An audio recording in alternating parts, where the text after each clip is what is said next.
Hello everyone, কেমন আছো তোমরা সকলে? আশা করি অনেক ভালো আছো, আর আমিও অনেক ভালো আছি।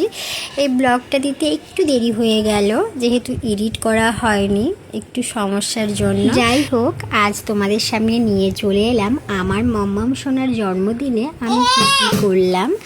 সকাল সকাল ঘুম থেকে উঠে সব কাজবাজ সেরে মাম্মাম সোনাকে স্নান করিয়ে রেডি করিয়ে আমি নিজে রেডি হয়ে চলে গিয়েছিলাম পুজো দিতে মায়ের কাছে। এই দেখো, এটা হলো আমাদের বনগা 1 নাম্বার গেটের মা।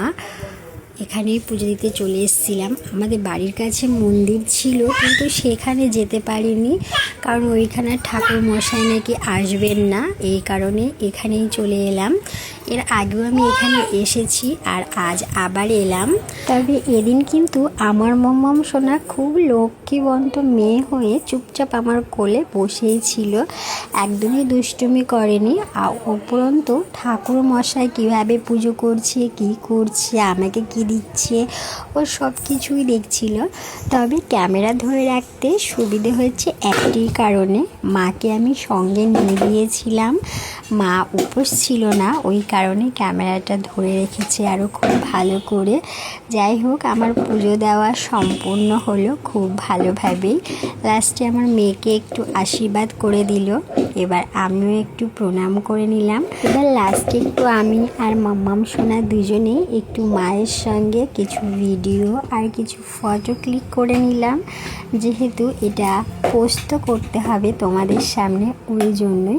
আর এদিকে দেখো কতটা ট্রাফিক হয়ে গেছে, সামনে ট্রেন যাচ্ছিল বলে সব গাড়ি দাঁড়িয়ে গেছিলো। আমি তো অনেকক্ষণ দাঁড়িয়ে থেকে থেকে তারপর ভিডিওটা স্টার্ট করেছি, যখন গাড়ি চলা আবার স্টার্ট হয়েছে। তারপরে দেখো আমার মামাম সোনা বাড়িতে এসে কিন্তু অনেক বড় একটা ঘুম দিয়েছে। তারপর ওর আবার ড্রেসটা চেঞ্জ করিয়ে এটা পরিয়েছি, এটা ওর ছোট মামা দিয়েছে। ড্রেসটা কেমন হয়েছে তোমরা অবশ্যই কমেন্ট করে জানিও। আর এটা দেখো ডেকোরেশন করেছে ওর বাবাই, কেমন হয়েছে ডেকোরেশনটা অবশ্যই জানিও সকলে আমার মামাম সোনার বার্থডে উপলক্ষে। আর এটা হলো আমার মামাম সোনার কেক, বার্থডে কেক। শুধু এনে রেখে দিয়েছিলাম, আমি শুধু দেখেছিলাম, এখন সবাই দেখতে হবে। কেকটা খেতেও কিন্তু দুর্দান্ত ছিল, আমরা খেয়েছি সকলে মিলে, তাই আমি বলছি। তবে কেকটা যখন আমি ফার্স্ট দেখেছিলাম, দেখে আমার ভীষণ পছন্দ হয়ে গিয়েছিল। আর এই দেখো আমার মামাম সোনা তো পুরো পরি হয়ে গিয়েছে। এই ড্রেসটা পরানোর পর আমার মামাম সোনা জানি না কেন প্রচুর কান্না করছিল। ওই ড্রেসটা বেশি হেভি ছিল, তারপর অতটা কান্না করেনি। তারপরে ভিডিওটা তোমাদের সঙ্গে আর শেয়ার করতে পারলাম না, কারণ আমার মামাম সোনা তখন ভীষণ কান্না করছিল, ভিডিও শ্যুট করতে পারিনি। আর আমার দাদা ভাই আরও অনেকেই ছিল, সবাই ভিডিও কল ছিল, এই কারণে শ্যুট করতে পারিনি।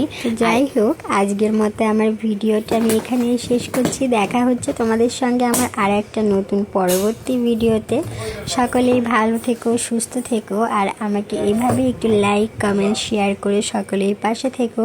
টাটা, বাবাই সকলকে।